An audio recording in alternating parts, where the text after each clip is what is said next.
El Señor les bendiga, mis amados en Cristo. Gracias a Dios. Hoy les compartimos el devocional número 7 de la carta a los Romanos. Aún estamos en el capítulo 1. En esta oportunidad vamos a analizar los versos 18 al 23. Leemos en el nombre del Padre, del Hijo y del Espíritu Santo. La culpabilidad del hombre, primera parte. Porque la ira de Dios se revela desde el cielo contra toda impiedad e injusticia de los hombres que detienen con injusticia la verdad. Porque lo que de Dios se conoce les es manifiesto, pues Dios se lo manifestó.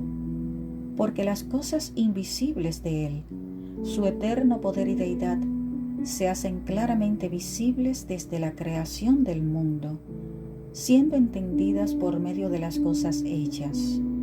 De modo que no tienen excusa, pues habiendo conocido a Dios, no le glorificaron como a Dios ni le dieron gracias, sino que se envanecieron en sus razonamientos y su necio corazón fue entenebrecido. El verso 18 empieza hablándonos de la revelación de la ira de Dios, la cual, más que su castigo por el pecado, es la revelación de su sentimiento de disgusto por el pecado del género humano. Es su ira santa. Y los versos 19 y 20 nos hablan de cómo Dios le ha revelado su existencia al ser humano. La frase su eterno poder y deidad del verso 20 nos enseña que la creación revela el poder y la existencia inmutables de Dios. Nos enseña que tanto la divinidad como los atributos de Dios se dan a conocer por medio de todo lo que Él creó.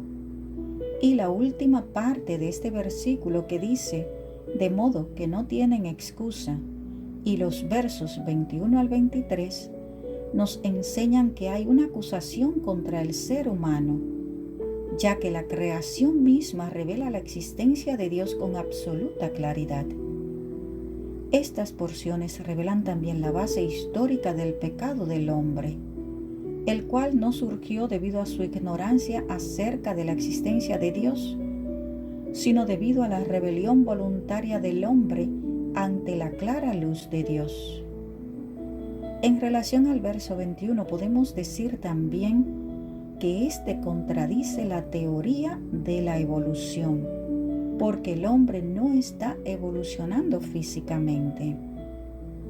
En cuanto al hombre incrédulo, podemos decir que por su tendencia a pecar, camina hacia el abismo de la perdición, porque persiste en caminar en oposición a Dios, como se registra en Génesis capítulo 6, verso 5.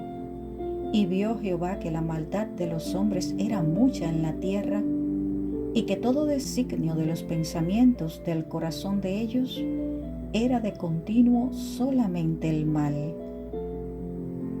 El hecho de que en el Nuevo Testamento se hable de que la ira de Dios se revela contra el pecado, anula la afirmación que muchos hacen de que solo el Antiguo Testamento presenta a un Dios de ira, mientras que el Nuevo Testamento presenta a un Dios de amor.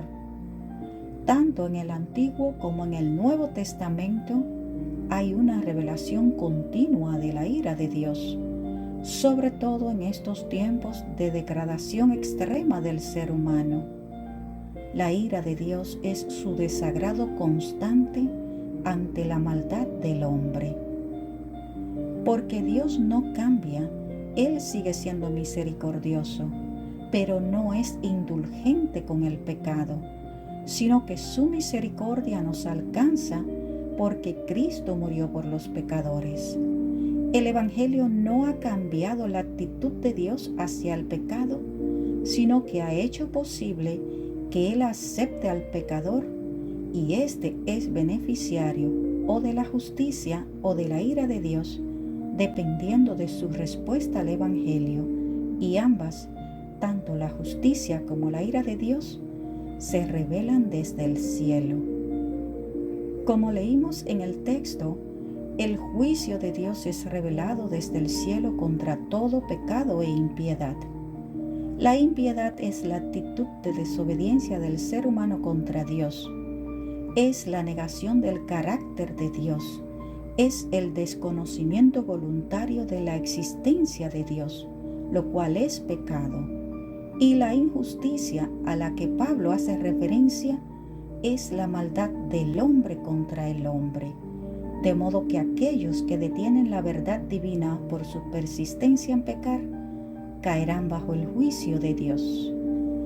Gracia y paz a vosotros, de Dios nuestro Padre y del Señor Jesucristo.